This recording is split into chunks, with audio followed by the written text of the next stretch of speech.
Chapter 3. None of us, I imagine, slept very heavily or continuously that morning, for both the excitement of Lake's discovery and the mounting fury of the wind were against such a thing. So savage was the blast, even where we were, that we could not help wondering how much worse it was at Lake's camp, directly under the vast unknown peaks that bred and delivered it.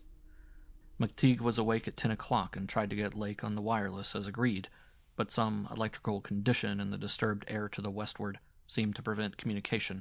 We did, however, get the Arkham, and Douglas told me that he had likewise been vainly trying to reach Lake. He had not known about the wind, for very little was blowing at McMurdo Sound, despite its persistent rage where we were. Throughout the day, we all listened anxiously and tried to get Lake at intervals, but invariably without results. About noon, a positive frenzy of wind stampeded out of the west, causing us to fear for the safety of our camp, but it eventually died down, with only a moderate relapse at 2 p.m. After 3 o'clock it was very quiet, and we redoubled our efforts to get Lake. Reflecting that he had 4 planes, each provided with an excellent shortwave outfit, we could not imagine any ordinary accident capable of crippling all his wireless equipment at once. Nevertheless, the stony silence continued, and when we thought of the delirious force the wind must have had in his locality, we could not help making the most direful conjectures. By 6 o'clock our fears had become intense and definite, and after a wireless consultation with Douglas and Thorfinson, I resolved to take steps toward investigation.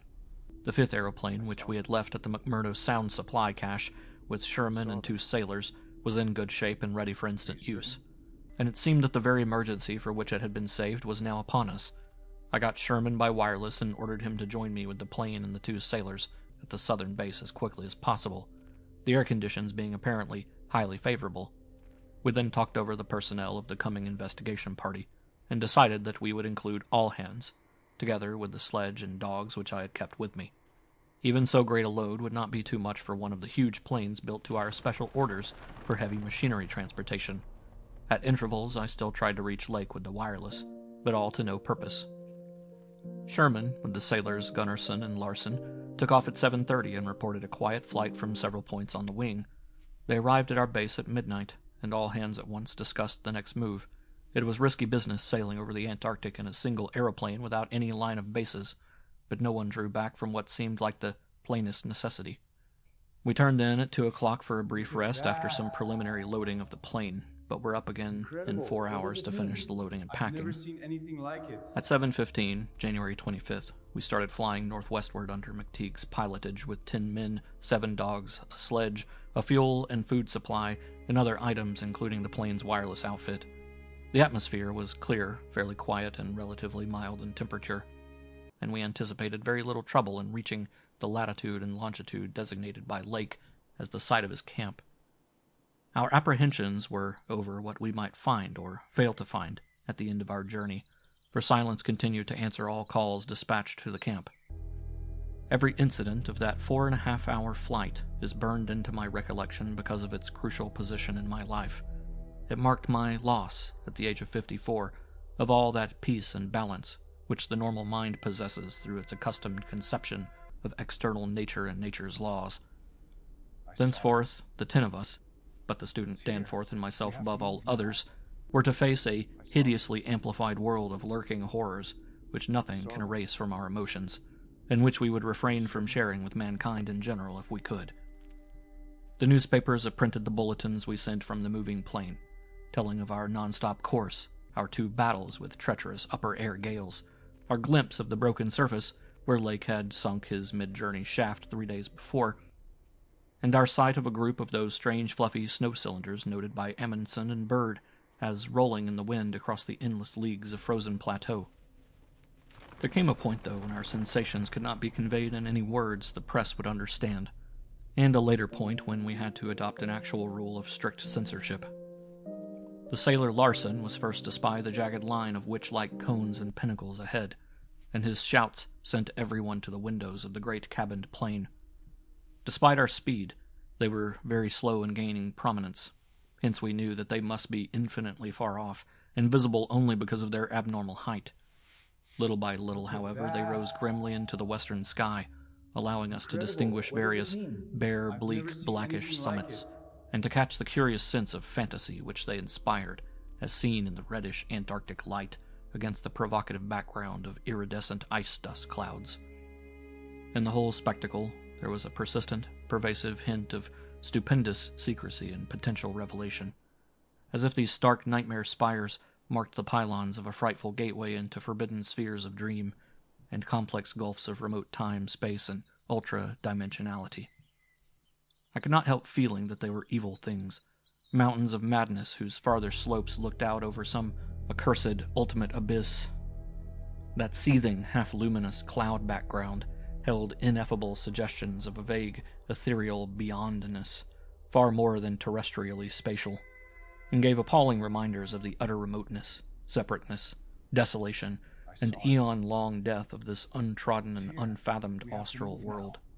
It was young Danforth who drew our notice to the curious regularities of the higher mountain skyline, regularities like clinging fragments of perfect cubes, which Lake had mentioned in his messages, and which indeed justified his comparison with the dream-like suggestions of primordial temple ruins on cloudy Asian mountaintops so subtly and strangely painted by Roerich. There was indeed something hauntingly Roerich-like about this whole unearthly continent of mountainous mystery. I had felt it in October when we first caught sight of Victoria Land, and I felt it afresh now. I felt, too, another wave of uneasy consciousness of archaean mythical resemblances, of how disturbingly this lethal realm corresponded to the evilly famed plateau of Ling in the primal writings. Mythologists have placed Ling in Central Asia, but the racial memory of man, or of his predecessors, is long, and it may well be that certain tales have come down from lands and mountains and temples of horror earlier than Asia, and earlier than any human world we know. A few daring mystics have hinted at a pre-Pleistocene origin for the fragmentary Naqatic manuscripts, and have suggested that the devotees of Tsathoggua were as alien to mankind as Tsathoggua itself. Ling, wherever in space or time it might brood, was not a region I would care to be in or near, nor did I relish the proximity of a world that had ever bred such ambiguous and archaean monstrosities as those Lake had just mentioned. At the moment I felt sorry that I had ever read the abhorred Necronomicon, or talked so much with that unpleasantly erudite folklorist, Wilmarth, at the university. This mood undoubtedly served to aggravate my reaction to the bizarre mirage which burst upon us from the increasingly opalescent zenith as we drew near the mountains and began to make out the cumulative undulations of the foothills. I had seen dozens of polar mirages during the preceding weeks, some of them quite as uncanny and fantastically vivid as the present sample, but this one had a wholly novel and obscure quality of menacing symbolism, and I shuddered as the seething labyrinth of fabulous walls and towers and minarets loomed out of the troubled ice vapors above our heads. The effect was that of a cyclopean city of no architecture known to man or to human imagination, with vast aggregations of night-black masonry, embodying monstrous perversions of geometrical laws and attaining the most grotesque extremes of sinister bizarrerie. There were truncated cones, sometimes terraced or fluted, surmounted by tall cylindrical shafts, here and there bulbously enlarged and often capped with tiers of thinnish, scalloped discs, and strange beetling table-like constructions, suggesting piles of multitudinous rectangular slabs, or circular plates or five-pointed stars with each one overlapping the one beneath.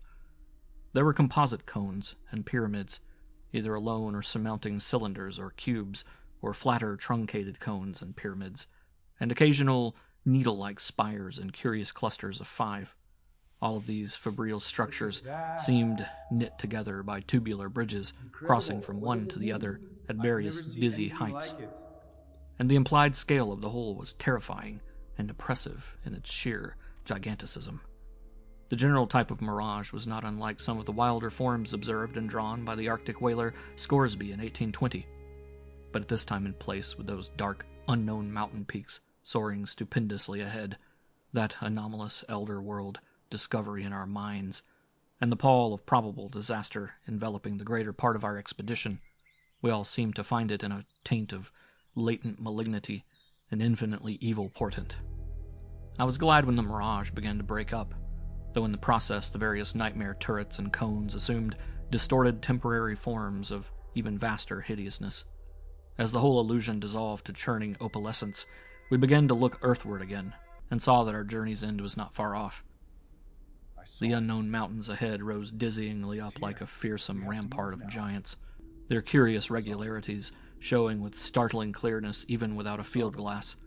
We were over the lowest foothills now, and could see amidst the snow, ice, and bare patches of their main plateau a couple of darkish spots, which we took to be Lake's camp and boring. The higher foothills shot up between 5 and 6 miles away, forming a range almost distinct from the terrifying line of more than Himalayan peaks beyond them. At length, Ropes, the student who had relieved McTeague at the controls, began to head downward toward the left-hand dark spot whose size marked it as the camp.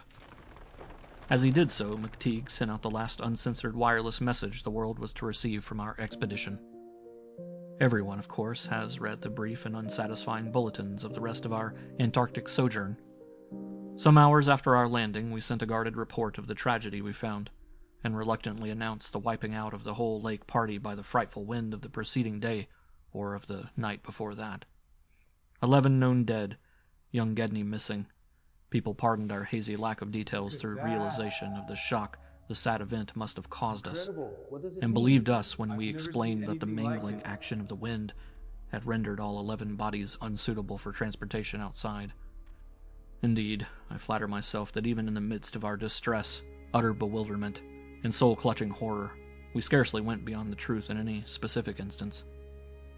The tremendous significance lies in what we dared not tell, what I would not tell now but for the need of warning others off from nameless horrors. It is a fact that the wind had wrought dreadful havoc.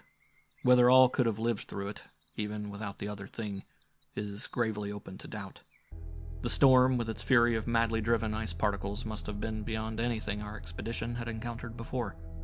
One aeroplane shelter, all it seems had been left in a far too flimsy and inadequate state, was nearly pulverized, and the derrick at the distant boring was entirely shaken to pieces. The exposed metal of the grounded planes and drilling machinery was bruised into a high polish, and 2 of the small tents were flattened, despite their snow banking. Wooden surfaces left out in the blast were pitted and denuded of paint, and all signs of tracks in the snow were completely obliterated. It is also true that we found none of the archaean biological objects in a condition to take outside as a whole. We did gather some minerals from a vast tumbled pile, including several of the greenish soapstone fragments, whose odd 5-pointed rounding and faint patterns of grouped dots caused so many doubtful comparisons, and some fossil bones, among which were the most typical of the curiously injured specimens. None of the dogs survived, their hurriedly built snow enclosure near the camp being almost wholly destroyed. The wind may have done that, though the greater breakage on the side next to the camp, which was not the windward one, suggests an outward leap or break of the frantic beasts themselves. All 3 sledges were gone, and we have tried to explain that the wind may have blown them off into the unknown. The drill and ice-melting machinery at the boring were too badly damaged to warrant salvage, so we used them to choke up that subtly disturbing gateway to the past which Lake had blasted. We likewise left at the camp the 2 most shaken up of the planes, since our surviving party had only 4 real pilots, Sherman, Danforth, McTeague, and Ropes, and all with Danforth in a poor, nervous shape to navigate. We brought back all the books, scientific equipment, and other incidentals we could find, though much was rather unaccountably blown away. Spare tents and furs were either missing or badly out of condition. It was approximately 4 p.m., after wide plane cruising had forced us to give Gedney up for lost, that we sent our guarded message to the Arkham for relaying, and I think we did well to keep it as calm and non-committal as we succeeded in doing. The most we said about agitation concerned our dogs, whose frantic uneasiness near the biological specimens was to be expected from poor Lake's accounts.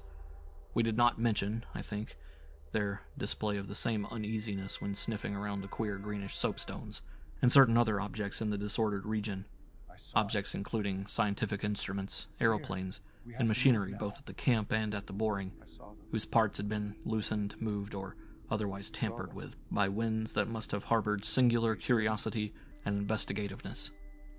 About the 14 biological specimens, we were pardonably indefinite. We said that the only ones we discovered were damaged, but that enough was left of them to prove Lake's description wholly and impressively accurate. It was hard work keeping our personal emotions out of this matter, and we did not mention numbers or say exactly how we had found those which we did find. We had by that time agreed not to transmit anything suggesting madness on the part of Lake's men, and it surely looked like madness to find 6 imperfect monstrosities carefully buried upright in 9-foot snow graves under 5-pointed mounds, punched over with groups of dots and patterns exactly like those on the queer greenish soapstones dug up from Mesozoic or Tertiary times. The 8 perfect specimens mentioned by Lake seemed to have been completely blown away. We were careful, too, about the public's general peace of mind. Hence, Danforth and I said little about that frightful trip over the mountains the next day. What does it mean? It was the fact that only a radically lightened plane could possibly cross a range of such height, which mercifully limited that scouting tour to the 2 of us. On our return at 1 a.m., Danforth was close to hysterics, but kept an admirably stiff upper lip. It took no persuasion to make him promise not to show our sketches and the other things we had brought away in our pockets, not to say anything more to the others than what we had agreed to relay outside, and to hide our camera films for private development later on, so that part of my present story will be as new to Peabody, McTeague, Ropes, Sherman, and the rest as it will be to the world in general. Indeed, Danforth is closer-mouthed than I, for he saw, or thinks he saw, one thing he will not tell even me. As we all know, our report included a tale of a hard ascent, a confirmation of Lake's opinion that the great peaks are of Archean slate and other very primal, crumpled strata unchanged since at least Middle Comanchean times, a conventional comment on the regularity of the clean cube and rampart formations. Are you certain? A decision that the cave mouths indicate dissolved calcareous veins, a conjecture that certain slopes and passes would permit of the scaling and crossing of the entire range by seasoned mountaineers, and a remark that the mysterious other side holds a lofty and immense superplateau, as ancient and unchanging as the mountains themselves, 20,000 feet in elevation, with grotesque rock formations protruding through a thin glacial layer, and with low, gradual foothills between the general plateau surface and the sheer precipices of the highest peaks. This body of data is in every respect true so far as it goes, and it completely satisfied the men at the camp. We laid our absence of 16 hours, a longer time than our announced flying, landing, reconnoitering, and rock-collecting program called for, to a long mythical spell of adverse wind conditions, and told truly of our landing on the farther foothills. Fortunately, our tale sounded realistic and prosaic enough not to tempt any of the others into emulating our flight. Had any tried to do that, I would have used every ounce of my persuasion to stop them, and I do not know what Danforth would have done. While we were gone, Peabody, Sherman, Ropes, McTeague, and Williamson had worked like beavers over Lake's 2 best planes, fitting them again for use despite the altogether unaccountable juggling of their operative mechanism. We decided to load all of the planes the next morning and start back for our old base as soon as possible. Even though indirect, that was the safest way to work toward McMurdo Sound, for a straight-line flight across the most utterly unknown stretches of the eon-dead continent would involve many additional hazards. Further exploration was hardly feasible in view of our tragic decimation and the ruin of our drilling machinery, and the doubts and horrors around us, which we did not reveal, made us wish only to escape from this austral world of desolation and brooding madness as swiftly as we could. As the public knows, our return to the world was accomplished without further disasters. All planes reached the old base on the evening of the next day, January 27th, after a swift, non-stop flight, and on the 28th we made McMurdo Sound in 2 laps, the one pause being very brief and occasioned by a faulty rudder and the furious wind over the ice shelf after we had cleared the great plateau. In 5 days more, the Arkham and Miskatonic, with all hands and equipment on board, were shaking clear of the thickening field ice and working up Ross Sea, with the mocking mountains of Victoria Land looming westward against a troubled Antarctic sky, and twisting the wind's wails into a wide-ranged musical piping, which chilled my soul to the quick.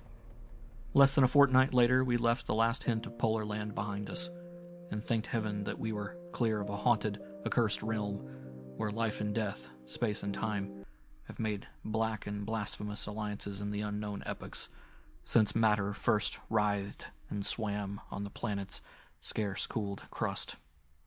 Since our return, we have all constantly worked to discourage Antarctic exploration, and have kept certain doubts and guesses to ourselves with splendid unity and faithfulness. Even young Danforth, with his nervous breakdown, has not flinched or babbled to his doctors, Indeed, as I have said, there is one thing he thinks he alone saw, which he will not tell even me, though I think it would help his psychological state if he would consent to do so.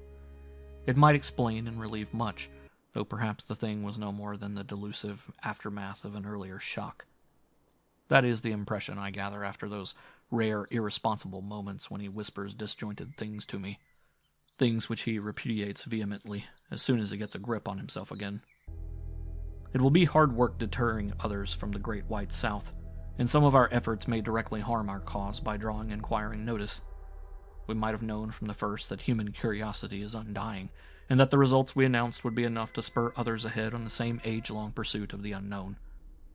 Lake's reports of those biological monstrosities had aroused naturalists and paleontologists to the highest pitch, though we were sensible enough not to show the detached parts we had taken from the actual buried specimens, or our photographs of those specimens as they were found.